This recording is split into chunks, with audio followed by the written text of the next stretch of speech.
WhatsApp, and I'm like, why? What's happening here? All Okay, right, all right. Check, All baby, right. baby. 1, 2, 3, 4. Check, baby. Check, baby. 1, 2, 3. Check, baby. 1, 2. Check, baby. Check, baby. 1. Okay, so we are live. so we're good. We Live, are live. live. We're good. So what we're gonna do? We're gonna give people a chance to jump on. What I need you to do. Here Yeah, we are. I see us. I see us. Okay, so go Yeah. to my page. Go to Brooklyn Knights page. Yeah. Share that so that your people can see it.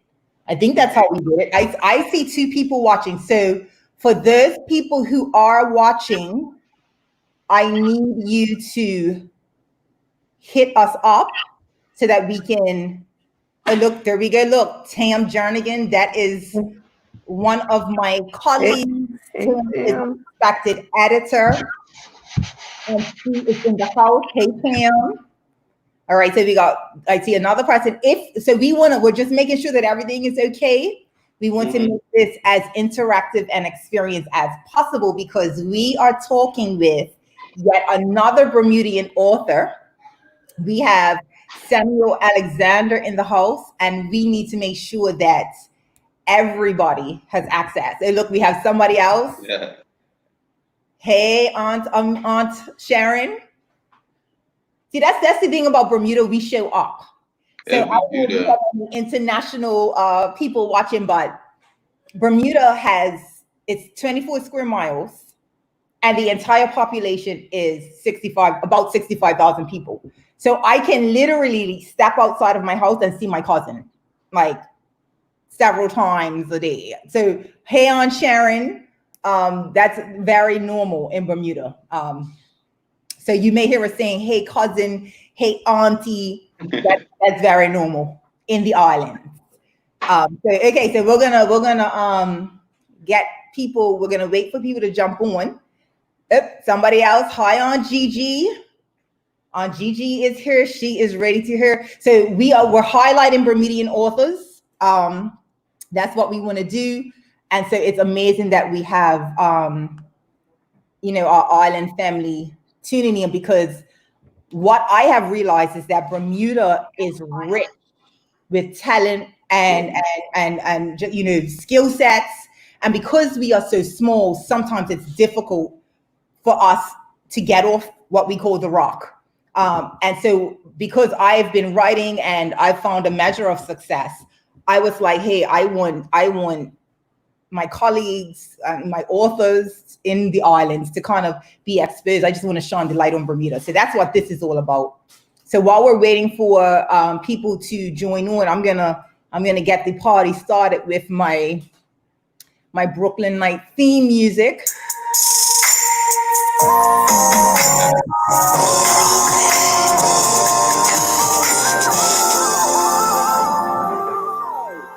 All right, Brooklyn Night is in the house. For those of you who don't know, who may not have met me, I am one of Bermuda's local romance authors, and you are now tuned into our Bermudian author series.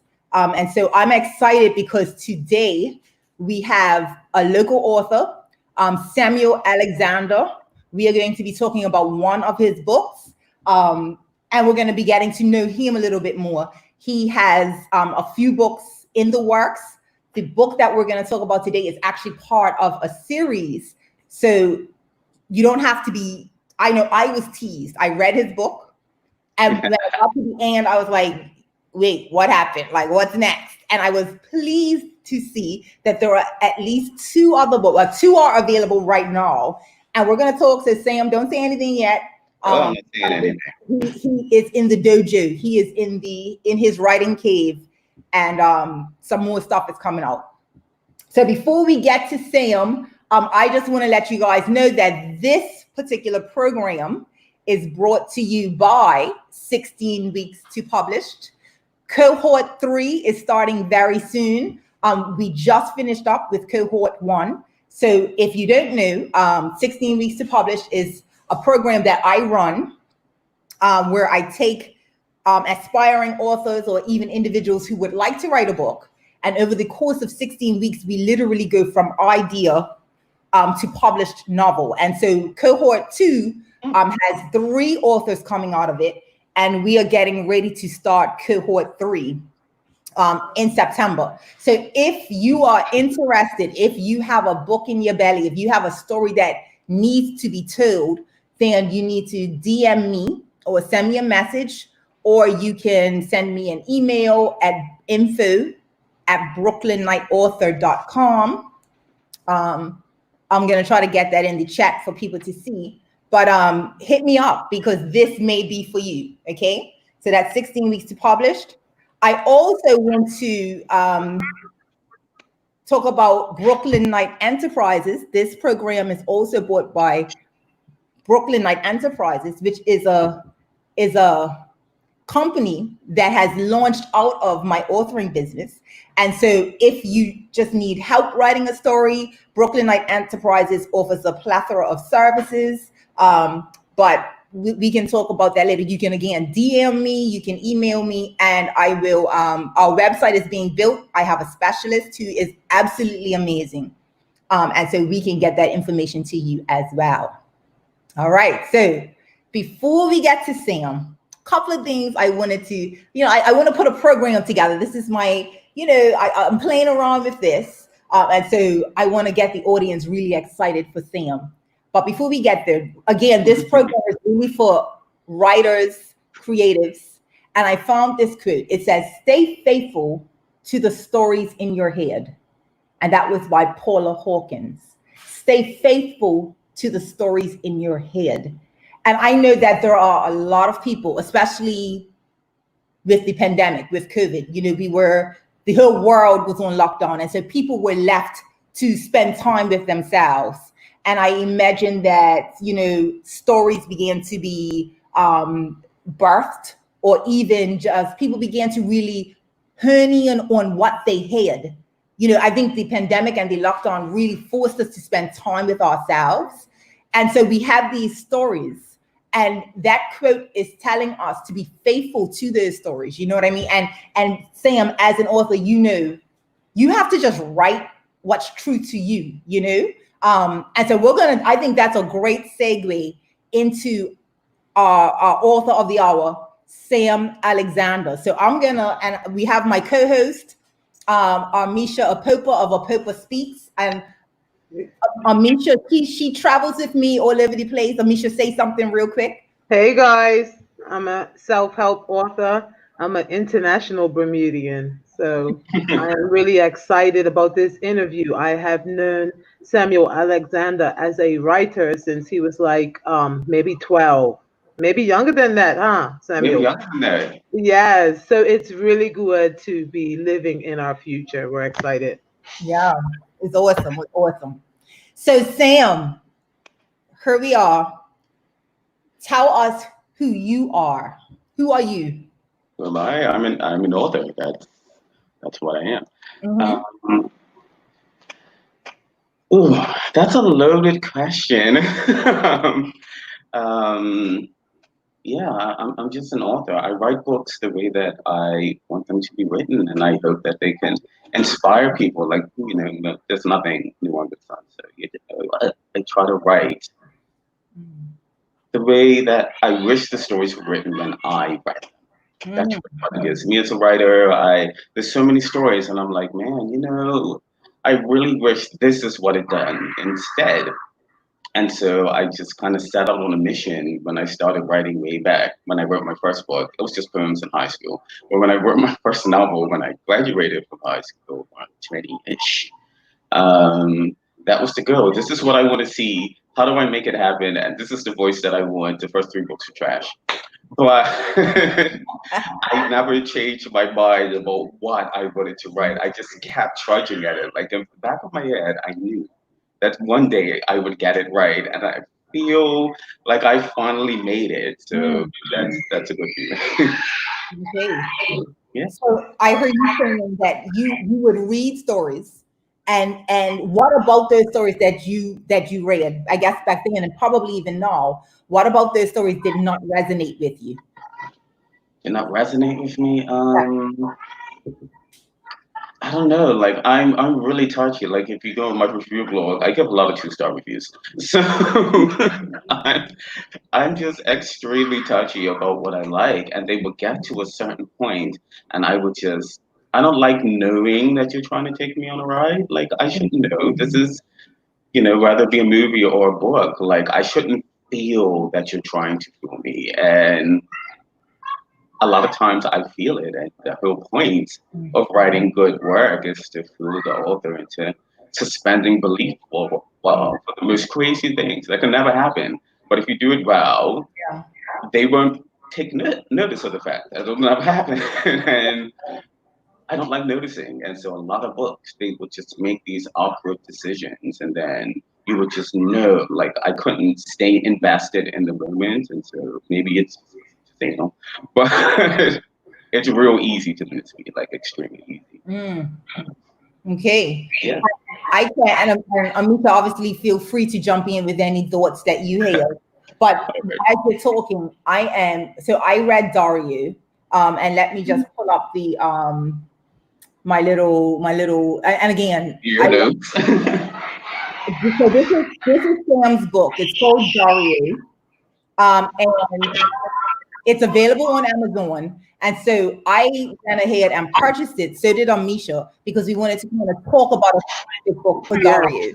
Now, as you're talking, and you're talking about suspending belief, and you're talking about not letting the reader know that they're being taken for a ride, I have to think about my experience as I read Dario.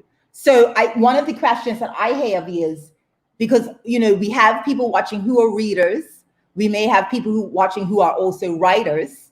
What is your writing process? How do you develop your characters? Oh, what is it with the loaded questions? You're just going hard. What is my writing process? What I usually do is that I just latch into an idea that I find from anywhere. And like my most hardcore book that I wrote, which is Virgil, it deals with everything: psychological drama, physical abuse, mental abuse, sexual abuse. It's a rough read for people who Mm. can't handle that stuff. So yeah, it comes to trigger warnings, all of that. But what hit it was a few years ago. I think I published it in what was 2020, 2017, maybe. We want loaded answers. Go away. Bam, I tell you. So what started it all was there was a lot of I just stumbled upon something where people who have been sexually abused, they were holding up signs in front of themselves, saying it like there was a movement a few years ago, and that's what they would do. And as I stalked it, the longer I stalked it, guys started popping up, and I was not, kind of excited to see that, yeah, man, deal with this as well in their youth. It's not a one sex thing. And then I started thinking about, masculinity and how, men are always told to, hide their feelings and all this type of stuff. I thought it a lot faster than I'm saying it. It was instantaneous. But I just thought, wouldn't it be nice to write a book with the people that are under all of this pressure and everything's going on, being raised in a kind of sociopathic environment? What if the youth were guys instead? And how would that play out? And how would readers connect with that when usually these types of stories involve women? And that was literally where it came from. And then I just wrote this really intense book. It's hard to edit it. Every time I edit it, there were some scenes in it where, as a writer, that are really heavy. And when I wrote it the first time, I was in Barbados, visiting a friend, and I wrote this scene because I wrote the book in 3 weeks. So I wrote this scene, and I was texting other friends on WhatsApp. I was like, yo, I just wrote this scene, and I don't think I'm typing anything else until tomorrow. It was rough. And I get emotionally invested, and it's still to this day, I love it. Like, I absolutely love some of the scenes that came out of it, but re-editing it every time is like, I think this edit is the last edit, thank God. But it was really rough, but it was intentional. Like I wanted to kind of push the boundaries as far as humanly possible because I was angry when I wrote it because people Mm. were hating on my stuff, and I said, you know what?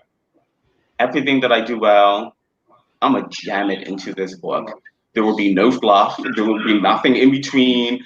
Every single thing I do great, back to back, and I'm not giving you any extras. So the book ended up being short, but as authors, we tend to put little extra details in so that we don't weigh you down with everything. And I was just so mad when I wrote this book that I just said, you know what, I'm gonna just give it to you, and you're just gonna have to deal with it. And that's why it's such a tough read because it's I write poems too. Some of the lines are poetic in all my books actually, but everything, like I said, that I do well is done on almost every single page. Whether I did it my best or not is up for debate.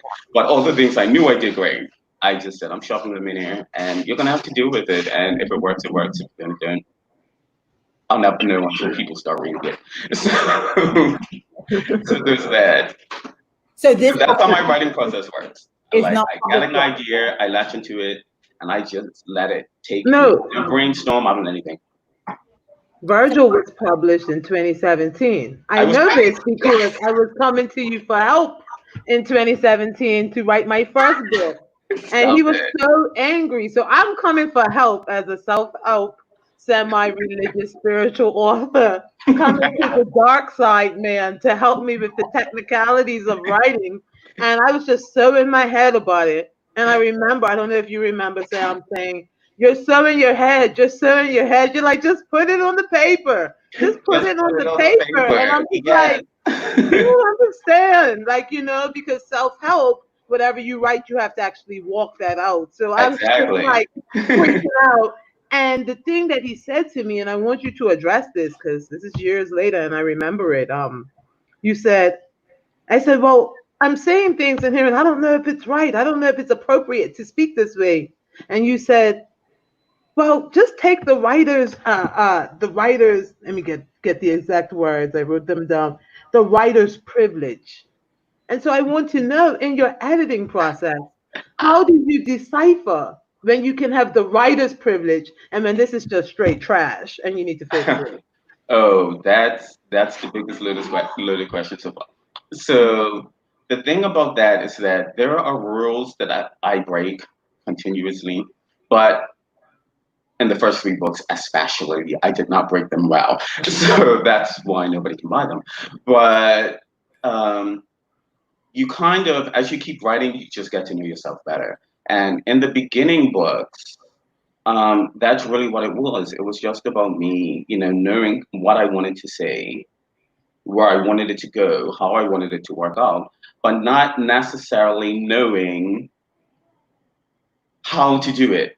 And figuring out the how is a very unique process because there's so much, help out there and everything, and they'll try to, tell you and encourage you. And the thing is that all the advice is okay. That's usually how I go with it.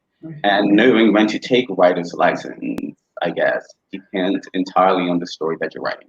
You have to know that right now I can do this thing, even though I know most people, most writers, because temporary sidetrack, it's only writers and authors that get really touchy about some of these rules. I've learned that a lot of readers, they don't notice these things. So it's really about appeasing the people that you need to read it, to push it out there to the readers that you actually want. You have to make them happy, but they're fellow authors. So it's such a complicated situation, but that's kind of what I found. Once you understand your own writing, then you know when to break through. But you can't just break them because you want to break them. It has to fit in the narrative of the book that you're writing. And when you keep rereading it and rereading it, sometimes you'll end up getting rid of all the rules that you broke, and sometimes you'll break new ones by the time you get down to like the 11th reread.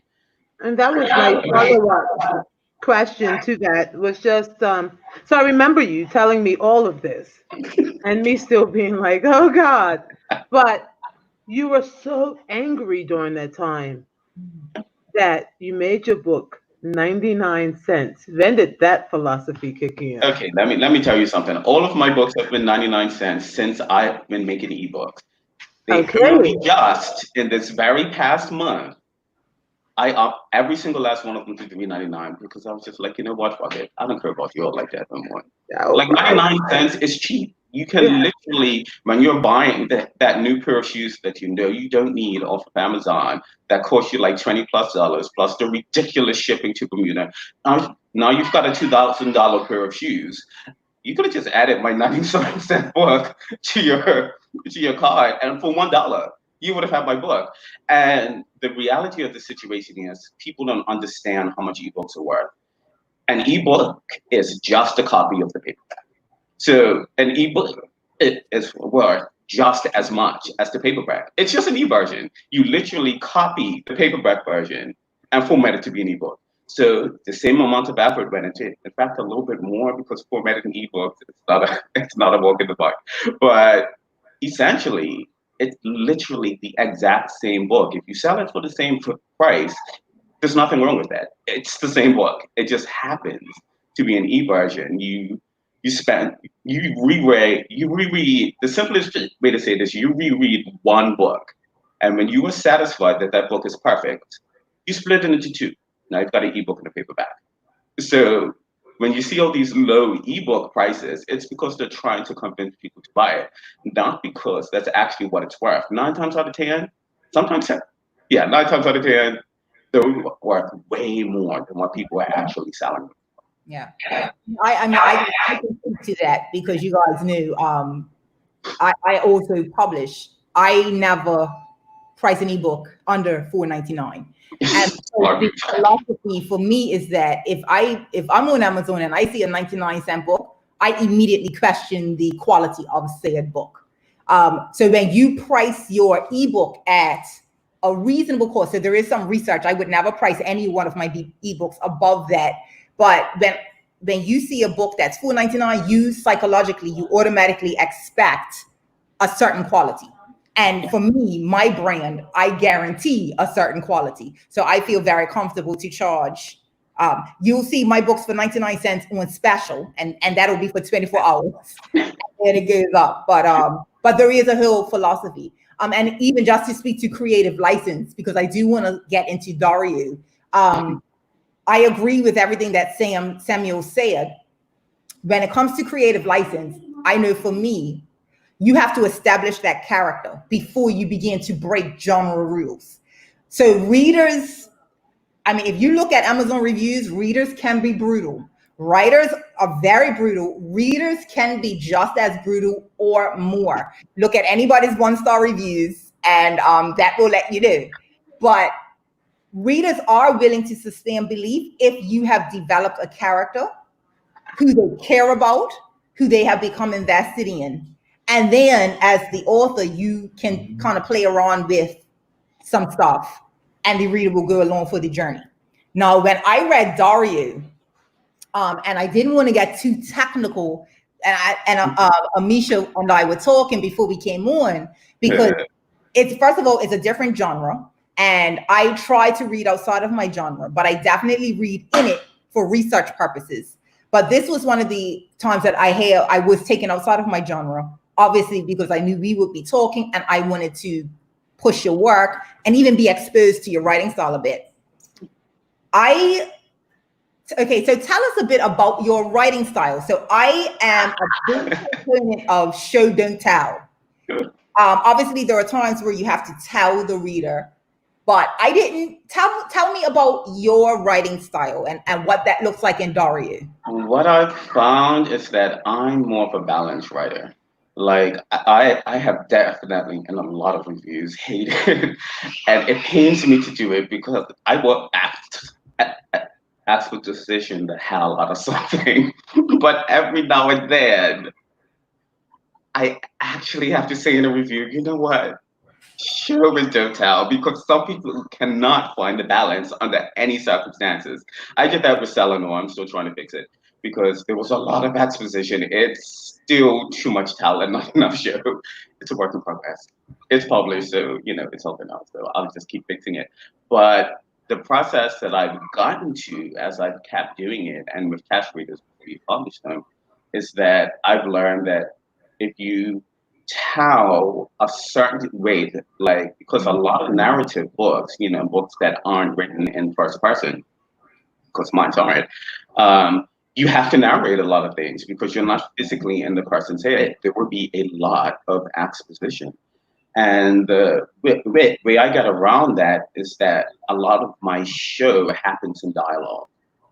So in order for you to know that something is physically happening, I will have a conversation happen, and then I will have the characters, especially the ones who aren't talking or the ones who are looking, react to what's going on. I give them something to react to, and then I have them react to it. Yeah. And that's the way I keep it showing. Whereas the more books I read, the more I realize is that when a lot of people tell you what's happening, instead of having a scene that follows where things actually happen, they'll tell you more things that are happening. And for someone like me who does a lot of, tell, well, you read my book, there's loads of dialogue and I love dialogue. And I was really bad at it in the first couple of books because I used a lot of he said and she said. I didn't move them to the right. And now that I've learned how to write better, unfortunately, other people, they suffer when I write my reviews because, it took me, I started when I was 20, I'm 38 now. Especially if you've written more books than me, you should know better. That's how I feel. Like, how did you get this far? And you don't know. Anyway, Right. I was really bad at it. And my tags were all over the place. I didn't know where to move the lines. People were always saying they were confused. They just did not get it. And I knew that dialogue was my thing. I write really good dialogue. People who read my books, they're okay with it. But for the life of me, I didn't know how to make it right. And so that's another thing, about my writing style. I like to explain in the narrative when I'm telling Mm. only the things that are important. A lot of people, I'm not a big fan of fluff. Like, if someone's sitting down at a park bench and that park bench features in the book, I'm going to explain it in detail. But if that park bench is never coming back again, you don't need to know the grains of the wood and all of those extra things. Like, people are very into color and stuff like that. But for me, when I'm writing something, I want you to see it exactly the way that I want you to see it. Like when you're going to a movie, nothing outside my screen is going to enter your vision. I don't want you to see anything else because then if I'm trying to subliminally lead you somewhere, the useless access that I gave you, your mind will start making up other things. And it's kind of like the movie Inception. Once an idea is in your head, getting it in there is extremely easy. Getting it out is very, very hard. So whenever I write something, and that's a big part of my editing process, is dwindling it down without losing what I'm trying to say, so that the types of extras, like I have to think if I write this sentence, what are all of the things the reader could possibly think about these sentences? Which ones are okay, the ways that I want them to go, and which ones they cannot go under any circumstances. And I will keep rewriting the sentences and the paragraphs until I limit it in a way where there's only so many places they can go, so I can force them into the next paragraph. And a lot of people don't think like that when they write, but I do. If I write a paragraph and I read it, and my brain goes into too many areas because that's what it does. I'm a chronic overthinker. If I'm doing it, other readers are doing it. I don't want you to think these things, so I'm not going to allow you to think these things. I'm not writing them, and it's a very specific style. A lot of people aren't into it; they want more, but I don't want to have to fight to change an idea that I placed in your head that doesn't need to be That's there. interesting. It's my Yeah. fault. I put it there, Yeah. That's And so that's I don't want to do ownership. that. Yeah. I think the opposite. I want the reader to have their own journey. So I write in such a way that I'm putting it on the page, but I don't want to tell you what to think because when you close the book, I want you to wonder what Oh, that meant, or I want you to imagine what the characters meant. But that's a very interesting Well, position to take on writing. Is very interesting. I would like to say that in reading it, if it could be compared to like self-help, kind of, I looked at it as like a retrospective, real-time story. So like you're looking back, but you're really telling the current story, but you're telling it from the back, like from a yeah. third party um perspective. And so at first, I must admit, I opened it and then I put it down because I didn't expect to see that writing style. But then I was like, oh, Brooklyn, this guy is actually doing this right. I didn't even know it was possible to write in third person correctly. And so what I want to address is like from writing self-help, I want to put in the reader's mind the next steps to being successful. I want you to think what I'm telling you to think, but I want you to find it within yourself to think these thoughts. So when I saw your writing, I felt like your writing was similar to self-help. It's very definitive. And I just want to segue into the fight scenes because that's where I was hanging No, out at. let's not go there yet because Oh, that was close to it's so over. funny that both of you said that though, because that was the other half of the ramble. Is that the tricky part of limiting where you go? It's also writing. It's your mind is open to figure out things on your own, Right. and I try to do both. And so I want you to stay within the parameters of the story while also questioning Yeah. how this is relatable to you. And that's what happened, with the reviews. Like, I didn't want you to read it and not understand what anxiety was, especially if you had experienced it. And I have anxiety issues. So I knew where I was going with it. And it's a funny story how this all happened. But anyway, where are we going? Fight scene? There's a fight No, scene? we're not going to the fight scene yet. Let's talk about Daria. Let's So talk about. I opened it up. So Mhm. Misha saying that she opened it up and she closed it. I opened it up and was immediately confronted with that very clean writing style. Meaning, like you said, if the bench doesn't play a role, the bench is not showing up. Um, and but I didn't notice that until you just said that. So everything was just so very focused on this character Dario. So much so that I was with him. And I think this is why I was like intrigued because I first of all I write in first person and I do the show don't tell. And I'm like, how is this guy telling me this? But I feel like I am right with Dario. Like Mhm. I cared Oh, about it's him. tricky. Yeah, I cared about him. It was Mhm. just amazing. So let's get to this. Who is Dario? Tell the viewers who is Dario. Who's Dario? Okay, Dario is a boy. He suffers from anxiety. Some people have triggers and some people don't. He just naturally has anxiety and depression, all of those things, even though he's 5. Mhm. It happens, because I can honestly say when I wrote it, I did not think about any of the stuff that I'm about to say. But when I was a child, I sing and I make a lot of noise and stuff like that. But you see me, I stutter. I'm not really a people person. I'm just good at it. So I just do it. But if it were up to me, you talk to my mom or my brother. Sometimes they don't even know I'm here on my days off. I close my door, I sit behind my laptop and say, socializing is not what I do. It makes me extremely anxious. And it is hard to express that to people when they see how you socialize with other people. On the outside, it looks great. But on the inside, anxiety sucks. It burns. It's like hot flash times 10. It's a really awful feeling. Like, I had a mild panic attack waiting for this interview. Like, it's a serious thing. And that's how Dario ended up being written. But he wasn't supposed to be that way. That happened because of what I almost didn't say last time, but now that you've asked me. When I wrote the book the first time, for anybody, this is okay, I have no problem saying this. The book doesn't officially start until the fifth book. From the fifth book on, Mhm. well, it's been edited a lot of times, but the original first run started from book 5. Everything. So the book more than doubled in size. And there's one section, book 1, 2, 3, 4, 5, 6. Book 6 also did not exist.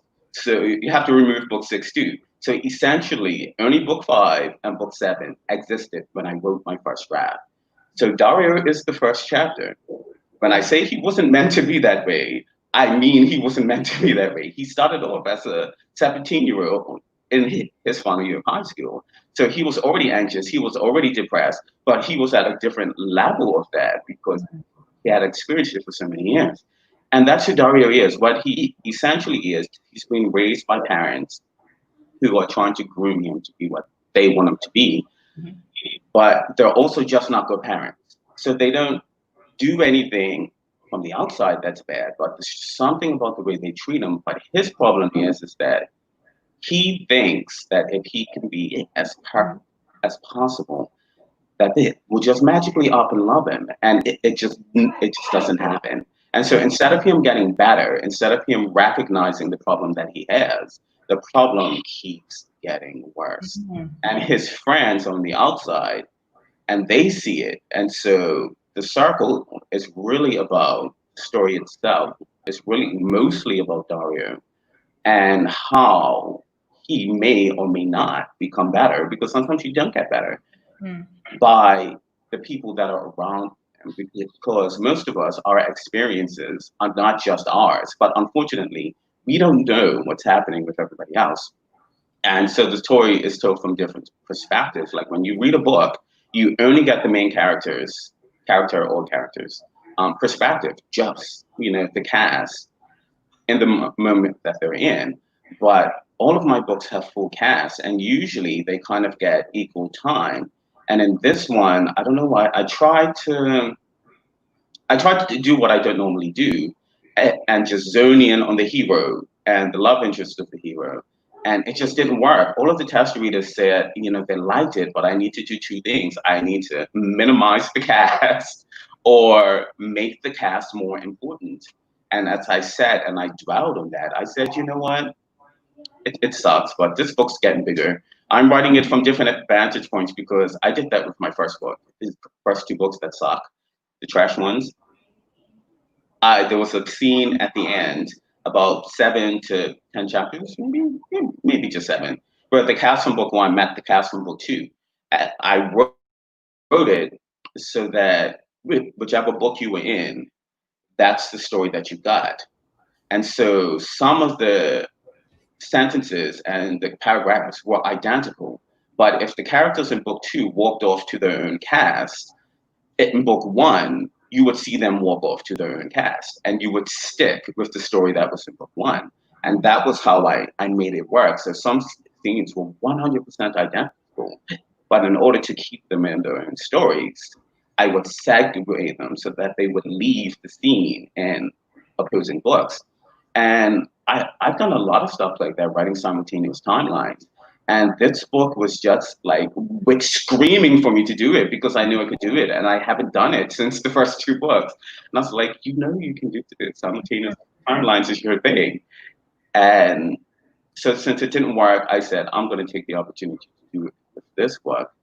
And Dario got more anxious. Like, I was allowed to delve into his character with the first book, and I knew the next book was going to be about his best friend. It allowed me to write things and intentionally leave things out without you knowing they were missing, because it reads the way all books read. I've got a main character, you see their stuff, everybody else's stuff is not important. Mhm. But since I knew there was going to be a different vantage point, I could specifically set up things so that you would only get them from someone else's vantage point. So when you read the next book and you're wondering, like, you don't really think about it, things have happened, it's not even sitting on your mind, but there's a friendship breakup. Why did this friendship break up? Obviously, you're not going to know because the person who initiated the friendship breakup is not the main character in the Yeah. first book. Now So you'll find out.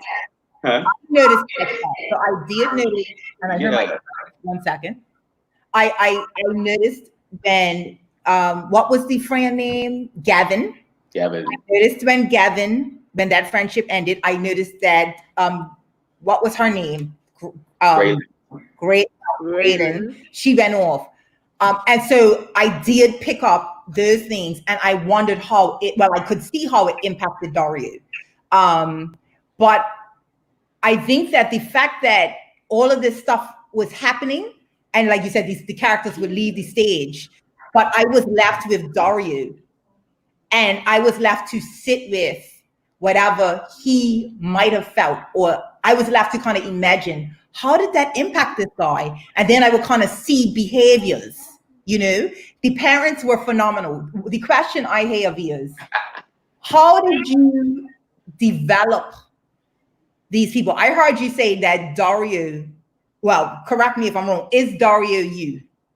I think he might be in some ways, but I don't notice these things until I'm done. There's a little bit of you in every character that you write, but something about young Dario, because he sings and he plays the piano, is very similar to me because specifically because of the anxiety. Because he's good at what he does, and I'm just okay. But it was the anxiety because whenever I was asked to sing or whenever I had to do something, I always thought I could do better when I did it live because I knew I could do better. Like, because I'd be singing it by myself. Even now, if you come in and you see me singing behind the counter, I'm amazing. But if you ask me to sing live on stage, it is not. I mean, I hear it in my head. It's like, my God, like, what is wrong with you? Anxiety is a real problem. So, so yes, it was very unintentional, but it's in the back of your mind, all of your life experiences, and so it just came out in this particular character. And if you read my other books, there are other things about other characters that are very me, but it's extremely unintentional. I can't do it intentionally. It has to kind of just flow out of me. So when developing the parents, some people may not like it, but I did the same thing in Virgil, and I like the way that it plays out. And Virgil is written in first person and third person, so if you can suffer through all of the heaviness of it, that was tricky.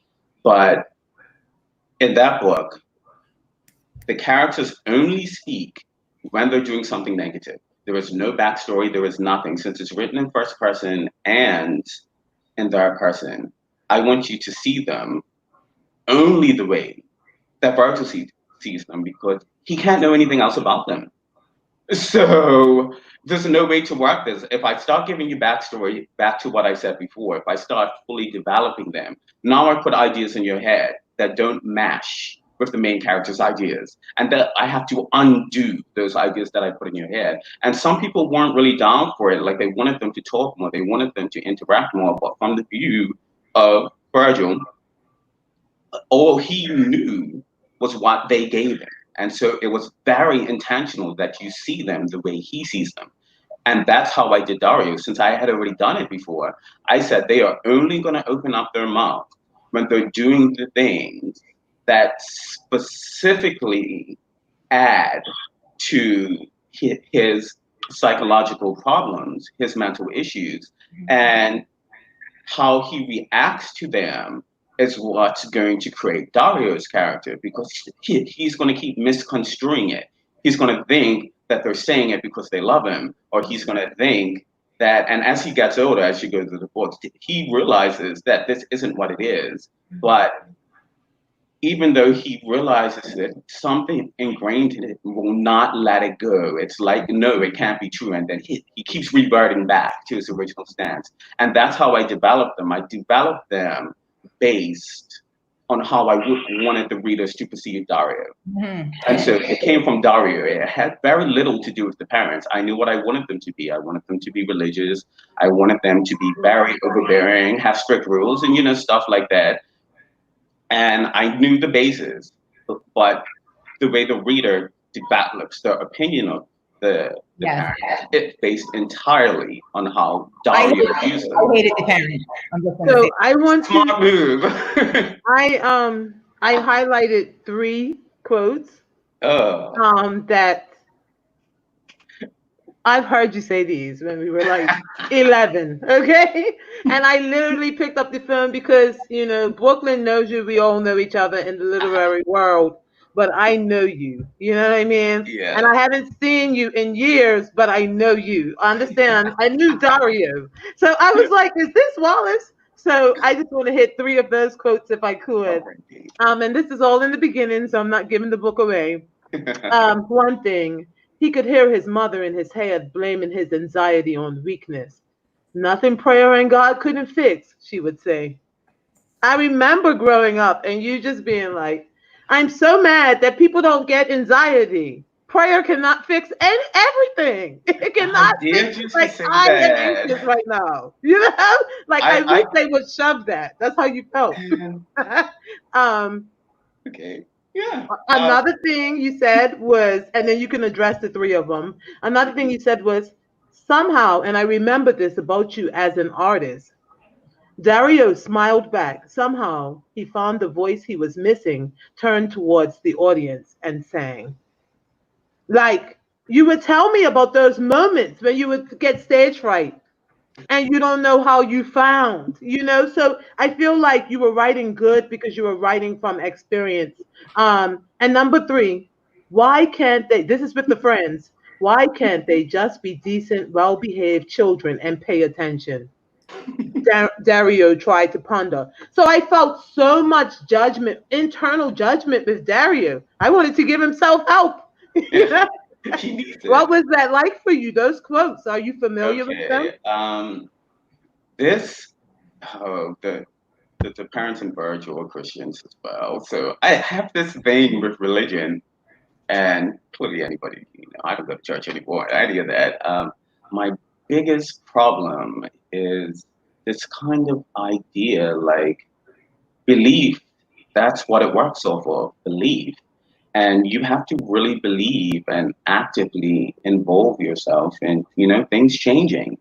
And I feel like people skip over that. Like they just tell you, if you just, pray for it or something, that it would just happen. But anybody who's really going through something, even the deepest religious people would tell you, there was some time they thought it would not fix itself. Like God is not listening and it's not going to happen.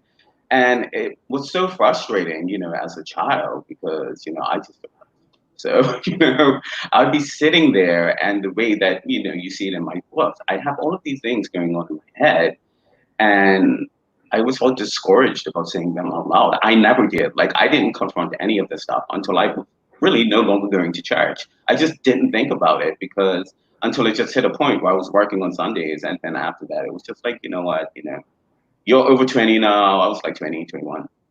The truth is the truth. Like I get very upset about things like that. Life is hard. Life is tough. Like sometimes things don't work out. Sometimes they will never work out, and it doesn't matter how many times you wish them to. It's not going to happen. And I sometimes glossing over the hard realities of life. It was more detrimental to people than it is in helping them. And every now and then, not all the time, I feel like people I felt like when I was sitting in church that people don't always realize the type of when they form their sentences, because I'm a writer, the way you say sentences and how you formulate things and the layers, back to me, narrowing my books down, the layers that are hidden in just one sentence and how they can affect people that's been through that. Like psychologically, it's real easy to send somebody down a dark path. Like you literally one sentence is all it takes. And I always feel like, we have to be very well aware of these things when we're talking to people. And me, especially, back to anxiety and being forced to be social because, humans are social people. Even to this day, like every now and then, I'm following around one of my coworkers, like some puppy dog, or inserting my voice into conversations I'm not included in when I am not a social person. But this stuff is so ingrained in me that I feel the need to be social. And every time I do it, it's like, oh crap, you've done it again. And then I'll just walk away and be like, they probably just think you're this nosy idiot. And so that's the whole thing with the first one. Um, the last one, why can't they just be decent people? I get it. When things don't fit in the box, which is really weird because I'm an author and people expect you to just be these kind of crazy wild people. But I told you my writing process, so I am definitely not either. Things need to fit in a box. When they don't fit, I create another box. I can have many boxes, and that's how I flow without getting all OCD and stuff like that. I would just compartmentalize everything, and it just makes it easy, so I don't have to stress. And that was the whole be decent people because I thought it would be funny. And he's there, and he's so anal about everything. Lines up his pencils on his desk, and I could never do this. And to him, it's like, yo. could you please just leave me alone for a few seconds and just think it? Because he doesn't even care if they're serious.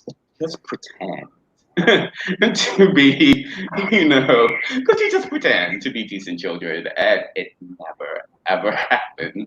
But, he Yeah. loves them, and that's fine. But I I can't like remember the that. second question, though. That's why I skipped over it. No, I like that because it made me feel. I felt like the friendship was going to break up after he made that statement in his head. But To it me, that doesn't, was though, the and that's the beauty of the separation. You know what I whole. mean? I don't know, but to me, that was a separation. Like, so I don't know if show don't tell kind of thing. No, I that's felt like odd. that part to me was like show don't tell because you But didn't really. I couldn't figure out why Gavin left, which I guess we make given by because it's in book 2, It's Gavin. definitely in book 2. You'll Right. find out. So I love that writing. That well, the words just escaped me, but that strategy. Like I know You said grab them by the throat, Brooklyn. That's what you that's said. my philosophy. Yes, you did. That's what you said. That's my philosophy. But I mean, so time is literally we have like 10 minutes. I Anything don't else? We know got if 10 minutes. I there are some good comments that have come in, so I wanna put a couple up. Okay. But I don't want to talk about the end. But what I will say is that when I closed the book, I went to my husband and I was like, I just had questions. And clearly he hasn't read the book. So he has no knowledge of what I'm talking about. But I was like, I'm just like looking into these space like, what? Like, or not That's what I was what? going for. Amazing. I think, and I really appreciated how it was packaged. As you know what I'm saying? This is so for those who are watching, this is a short read. This is like an hour, a 60-minute read. If you sit down and you just read it. But the way this thing ended, I'm telling you, my mind at this point is boggled. What can you tell without telling people, and my camera's weird, without telling people what the end is, what can you say about the end? What can I say about the ending of this book? Yeah. Well, they're all going to end similarly, obviously, but from different perspectives because none of them are in the same scene at the same time. Right. Okay. So every ending is going to be slightly different. But what I can say about the end is that I needed a segue into where the book actually originally started. And based on that first scene, I was like, this is an opportunity to explain that first scene Okay.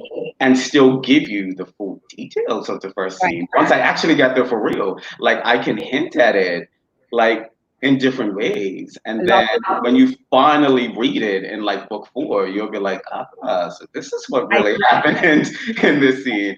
And well, to be fair, here's a little preview.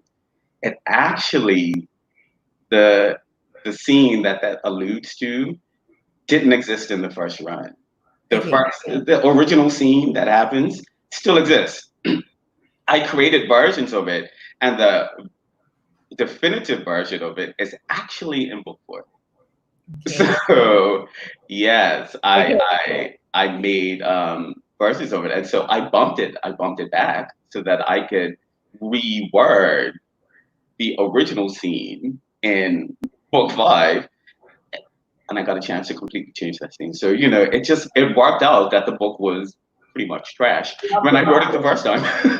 And the reason why I like it is because and maybe it was just me, but throughout the book, I wondered, or it was very clear that Dario was living for others. And it was also very clear that to me as a reader that he had no knowledge of who he was. You know what I mean? Like he doesn't know who he is. Everything that he was what his mother and his father, but mainly his mama wanted. And I was like, he had no awareness of his truth because he had buried it since 5. The book starts when he's 5. So from 5 up until high school, all I knew was that this person has submerged. They don't even know what their truth is. And so in that last scene, I was blown away. Like, but I was like, I see this. I'm not surprised by it, but I was excited for him because I felt like it was this is the beginning of his journey into who he is. It was I got it. intentional. Is that what I was It saying? was Yeah. intentional. I wanted you to finally, the readers, to finally think maybe things Yeah. might get better because But they got so bad. I started thinking stuff with his vocal coach. I'm not revealing any of that. Like, and okay, we're gonna stop. Okay, question. Questions. What is the significance of his blue eyes? The significance of his blue eyes. Because he's black. Yeah, he is. Tell The me about significance. The significance of the eyes. It's very specific. Like, I think both his parents. Uh, I think both of his parents are kind of jealous of it to an in fact the same way that it signifies that he's not human, I guess. Like he doesn't think he's whole. And so there's every time he looks at his face, if he had brown eyes, he just looked like every other biracial kid. But he doesn't. Yeah. And so with them constantly telling him there's something wrong with him, every time he looks at his face, it's hard for him to think there's nothing wrong with him when he doesn't even know anybody else, any other black kids with blue eyes. They usually have brown eyes, and so he doesn't know any like that. And he has this idea also that he's definitely too dark because he's like dark honey versus golden brown honey, and he thinks he's way too dark to have eyes that color. Like if you've seen guys with green eyes, but they're actually way brown, like they're not light skinned. It's kind of that effect, like they stand out. And he thinks because they're blue. So he associates everything with that, with his parents, his mom telling him specifically, any white people have blue eyes, and with his dad just sitting there, just kind of like, yeah, whatever, and being very blasé about it. And so everything about him, and that's what makes it significant, is that I can attach his entire psychological well-being to a very physical thing. And so it makes it easy. So when he gets contacts for the first time, you feel it. Like how big of a deal this is for him. Yeah. Because now he thinks he's like everybody else. But even in the midst of that, one of the, I won't give it away, but one of the parental figures was pretty much like, you don't deserve those eyes. Like, I almost cried. Like, I was like, what? That was hard. Don't read Virgil. You know what I'm saying? Because he was like 7 at that time. No, he was hard. So, yeah. No, I think he was 7 at that time. And so because your pensing was amazing. You moved us through the age transitions pretty smoothly. I think. I didn't feel like we were jumping at the time, but we probably were. You know what I mean? So it was very nice. I just that's why I felt sorry for Dario Brooklyn. I just know the effects of negative statements to children that last you forever. You know what I mean? That you never forget. And so, I mean, I had so many questions because this book actually touches on, and you guys know that by day I am a counselor, a clinical mental health counselor. So the themes in this book were very important. And I think that the conversation, I like that Dario demonstrated anxiety. Like it wasn't a textbook, it wasn't a checklist, it wasn't an assessment tool. We had a character who put anxiety on a page. And like I said, when I read it, I was with that guy. I felt it. And it wasn't overwhelming for me, but I did feel, I guess, anxious reading alongside him. I did. I was like, oh, wow. Especially, it would. Like his first day of high school, there was a time when he had to sing, not the first scene, another time. It was just like, wow, this is what anxiety is. You know what I mean? So it's a very important book It was so real. It's very real. And so, Hmm.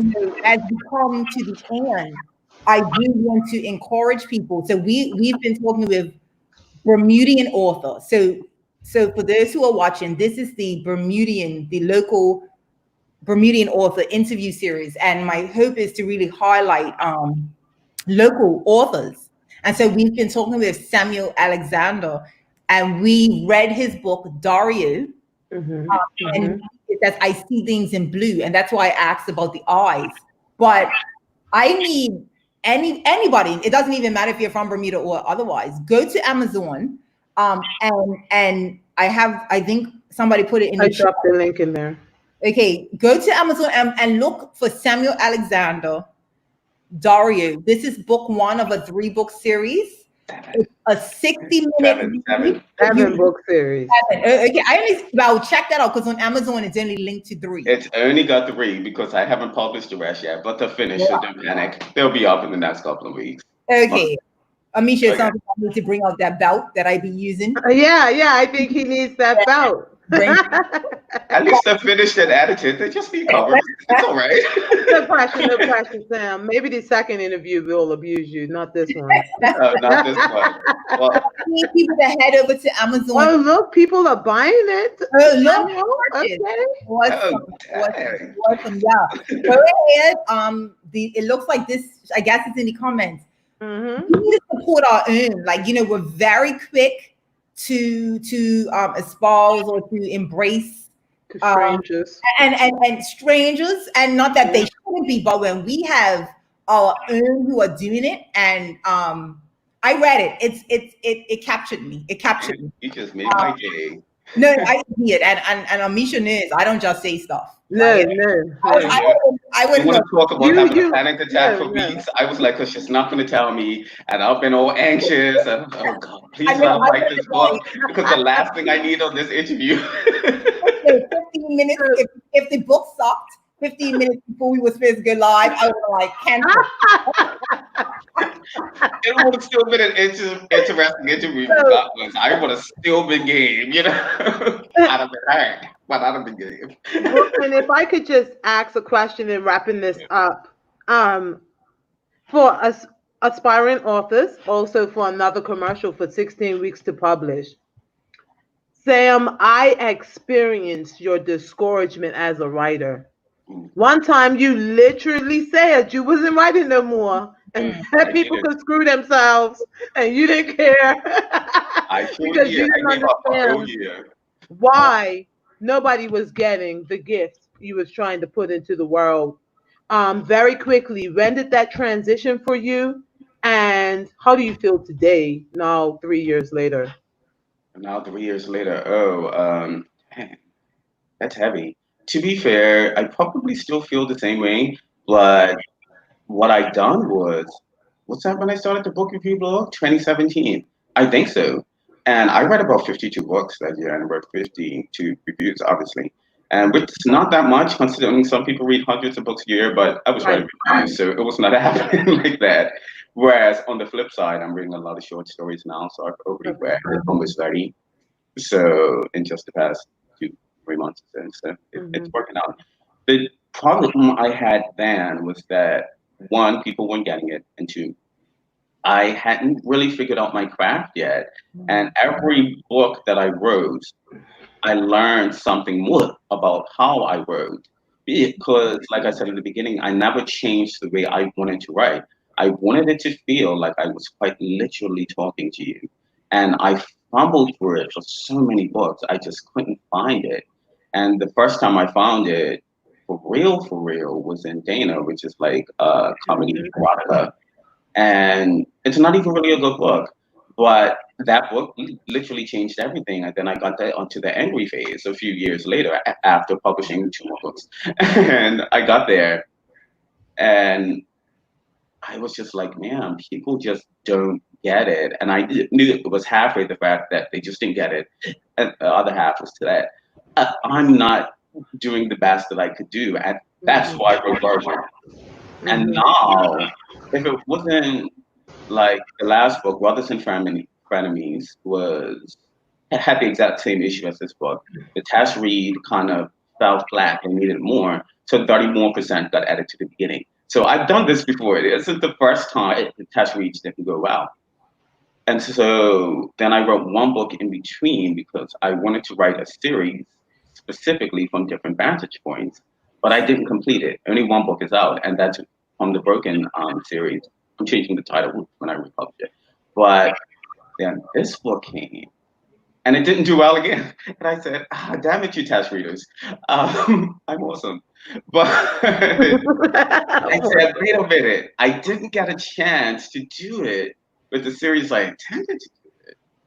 But I already decided I'm going to do it. And so I did it.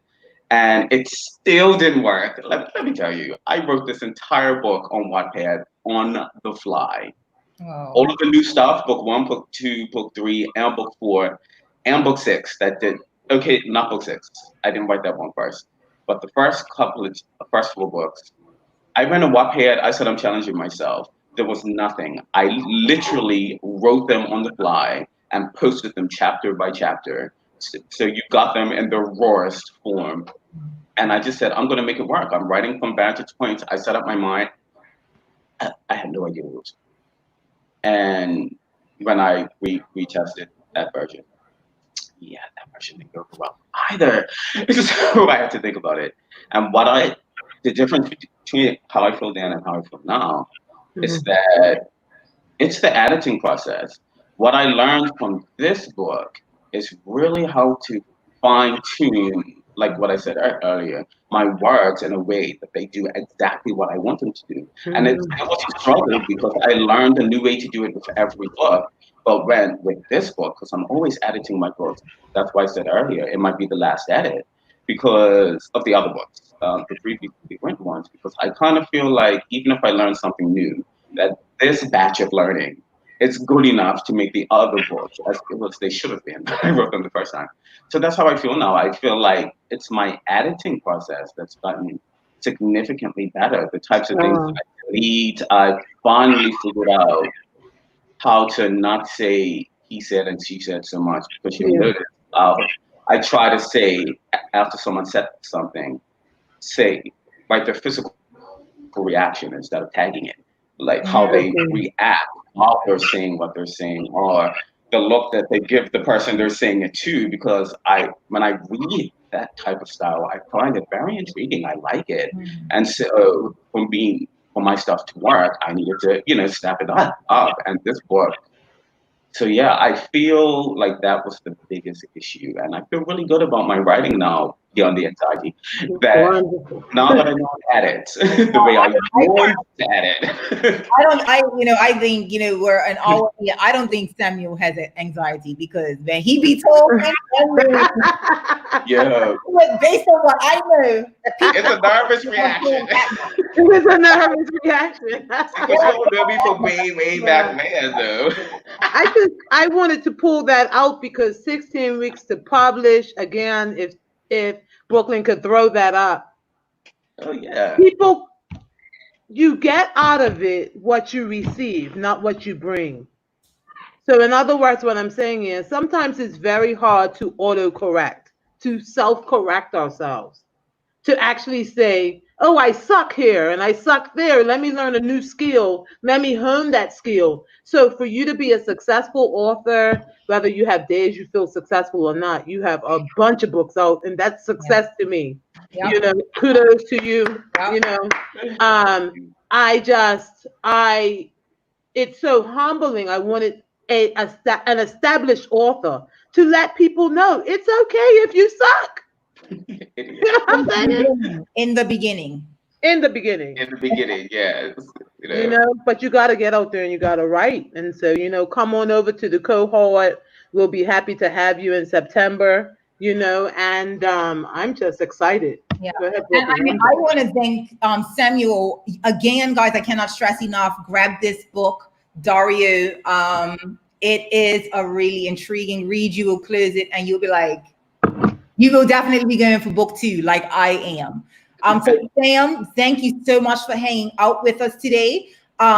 This is the Bermudian author interview series. You see my question, who is next? If you are a local author, if you know somebody who isn't a local author, a Bermudian author, hit me up, DM me, whatever you need to do, friend me, send me a message, because I would love to get you on this. I don't even know what this show is called. So I'm gonna have to make. I mean, I've got the music. Let me play the music again. Where's my Yeah, music? we're ready. Let me play the music.